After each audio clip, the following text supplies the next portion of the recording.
all those moments will be lost in time. Hey guys, what's up and welcome back to my channel. So the video I'm filming today has been requested because it's frankly terrible news and I think it should be discussed. Prepare for that. Reinhard Sinaga's life sentence for rapes fits his crimes, says father. Police open hotline after Sinaga's sentencing and believe he may have attacked 195 men. The father of the man, described as the most prolific rapist in British legal history, has said his son's punishment of life in jail fits his crimes. The first comments from Reinhard Sinaga's immediate family came as more of his potential victims approached police following his sentencing on Monday to life imprisonment with a minimum term of 30 years. The 36-year-old's father, Saibun Sinaga, told the BBC in a phone call, "We accept the verdict. His punishment fits his crimes. I don't want to discuss the case any further." Greater Manchester Police opened a dedicated major incident hotline following the sentencing of Sinaga, a PhD student from Indonesia. He has been convicted of 136 rapes and sexual offenses against 48 young men in over 2.5 years, but police believe he may have assaulted at least 195 men over a longer period. Sinaga lured his victims back to his flat in Manchester city centre under the guise of being a good Samaritan before drugging them and attacking them after they had passed out. Detectives said on Tuesday that there had been multiple calls to its major incident hotline since the sentencing, and some of these were from potential further victims of the student. Although police declined to disclose specific numbers, the force said its incident room received a very positive response. Duncan Craig, the chief executive of the charity Survivors Manchester, which is supporting some of Sinaga's victims, said he understood that about 30 calls had been made to the hotline, although it was unclear how many of those were from potential further victims. He said, "In my office, there's people ringing up who aren't directly affected by this particular case, but are people who have been sexually assaulted, maybe even in childhood, feeling that now is the time to talk." Craig, a trained therapist, said the men abused by Sinaga would be feeling a combination of relief and shock now their abuser had been unmasked, following 4 trials which imposed reporting restrictions preventing the cases from being made public. He told the BBC's Victoria Derbyshire program, "Everything becomes much more of a reality now.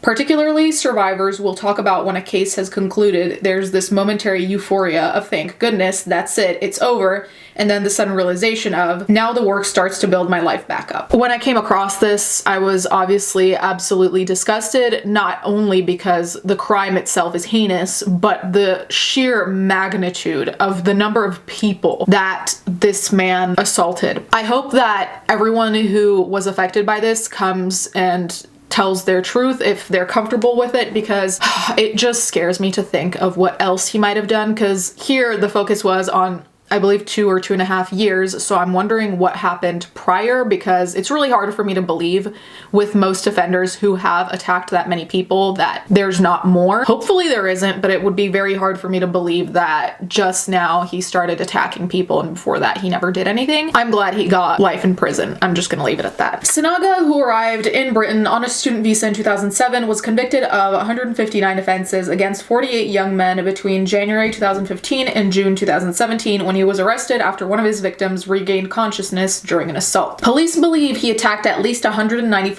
victims, including the 48 whose cases were brought to the court, judging by numbers of trophies the rapist kept following his assaults, including video footage, wallets, watches, mobile phones, and ID cards. All but 4 of the 48 victims he assaulted were raped. Sinaga was jailed for a minimum of 30 years on Monday. The judge, Suzanne Goddard QC, described him as a dangerous, deeply disturbed, and perverted individual who would never be safe to be released. So, first of all, the keeping of trophies is so disgusting to me in any type of case, whether it's assault, rape, murder, whatever. It disgusts me just because it really sinks in the reality that certain of these criminals enjoy what they do so much that they want to keep something to remind them of it, which honestly makes me shiver to think about. Which, I mean, like, it's pretty basic that some of these criminals deeply enjoy it or, you know, get a perverted pleasure out of what they do. But when I think about them keeping something that somebody else owned and maybe, you know, had an emotional attachment to, it makes me nauseated. Greater Manchester Police said anyone with information relating to Sinaga could contact these numbers. I'm gonna copy and paste this section of the article into my description in the case that someone who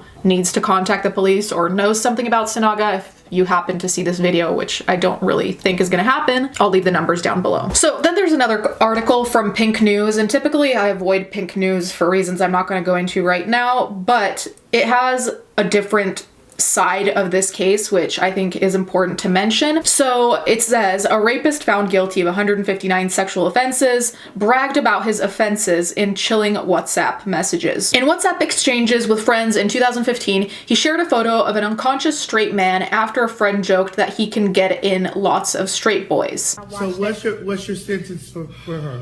Electric chair.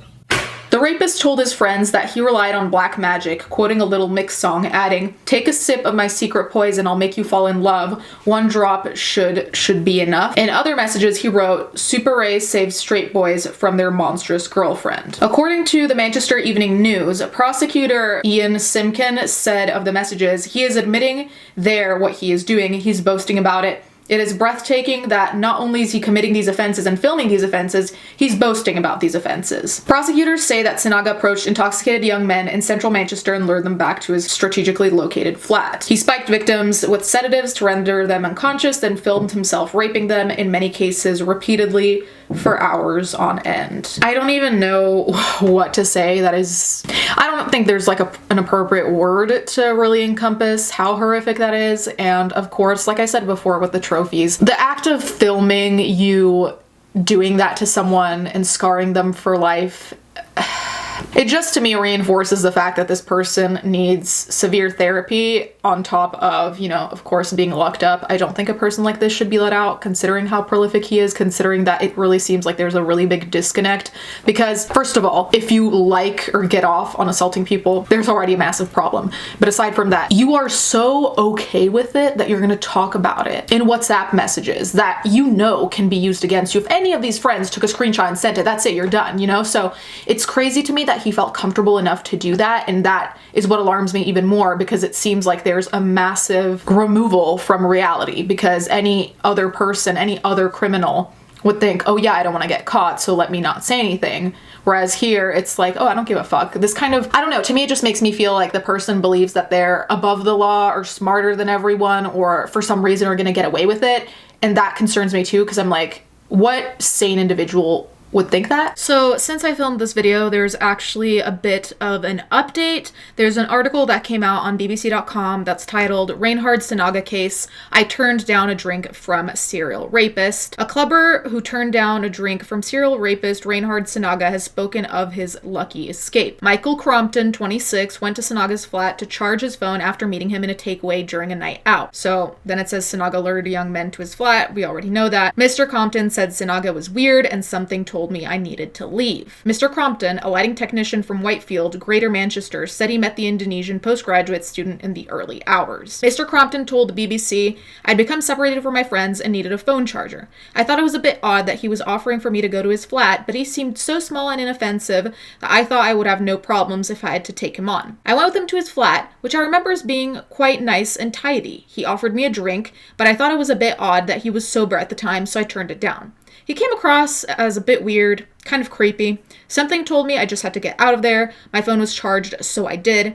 He added, "It was always my plan to just leave and not stay, but I look back and think what a lucky escape I had." Now, I am genuinely so relieved that this man listened to his gut and just left, because otherwise he could have been another one of the victims. But one thing I really wanted to say earlier, but I completely blanked on, is that I definitely feel like Sinaga banked on maybe his appearance of not looking, I suppose, as aggressive as maybe like a big, tall, buff dude that's like 7 feet tall. So I think he really took advantage of his appearance as maybe someone who doesn't look like they'd be aggressive. And on top of that, in relation to what he said prior about being able to turn straight men not straight, I don't even know what exactly his point was there. I definitely feel like a part of this case that hasn't been super discussed is this man's kind of disrespect towards other men in thinking that he can change their orientation by doing whatever, by assaulting assaulting them, by raping them. And I definitely feel like this is a big part of what was fueling him, because it almost seemed like he was trying to quote unquote accomplish something. Like he sees it obviously as an accomplishment, considering he was boasting about it. So I definitely feel like there's something to be said about his relationship with sexual orientation. Now, obviously, I cannot confirm this. This is just something I noted, my opinion. But let me know in the comments down below if you see it as well, or if you think sexual orientation has nothing to do with it. Anyways, guys, let me know what you think in the comments down below. Do you think the time he got is enough? What kind of sentencing do you think he should get? Thank you guys so much for watching. Thank you to my patrons as always, and I'll catch you guys next time.